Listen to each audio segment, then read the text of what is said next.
C'est lors de sa visite à Nice pour rencontrer les électeurs à l'occasion de la campagne pour les européennes qu'Hervé Morin, accompagné de Damien Abad, a visité les locaux de la société Converse Télémarketing, un centre de contact téléphonique au modèle RH plutôt innovant. Nous sommes assez particuliers sur l'emploi de nos populations. Nous avons aujourd'hui 30% de seniors qui viennent occuper l'ensemble de nos téléconseillers et avec une politique RH assez originale puisque nous proposons du temps choisi.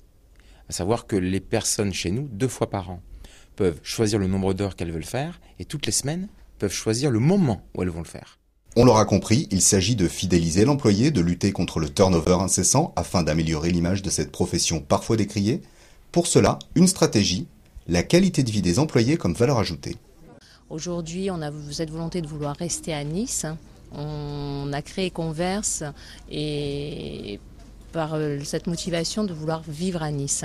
Moi, je suis de pure niçoise et on a cette qualité de vie qu'on ne pourra pas retrouver ailleurs. Et la valeur à ajouter aussi, c'est de pouvoir trouver des téléconseillers qui vont être bien sur leur lieu de travail, mais également en dehors de leur lieu de travail.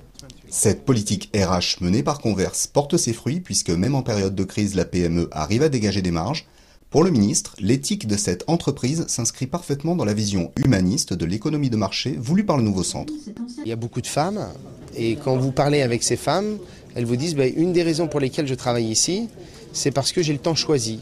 C'est-à-dire que je suis d'une semaine sur l'autre, je peux éventuellement changer mes horaires de travail en fonction d'une problématique liée à la maladie de nécessité pour mes enfants, à la volonté de prolonger d'une journée un week-end, etc.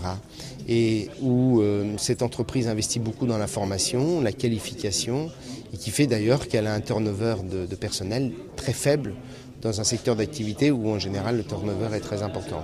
Donc on voit bien que être performant socialement, ça ne veut pas dire qu'on ne peut pas l'être économiquement. La formule Converse fonctionne puisque la PME vient d'investir plus de 63 millions d'euros dans un nouveau site au quartier de l'Arenas à Nice.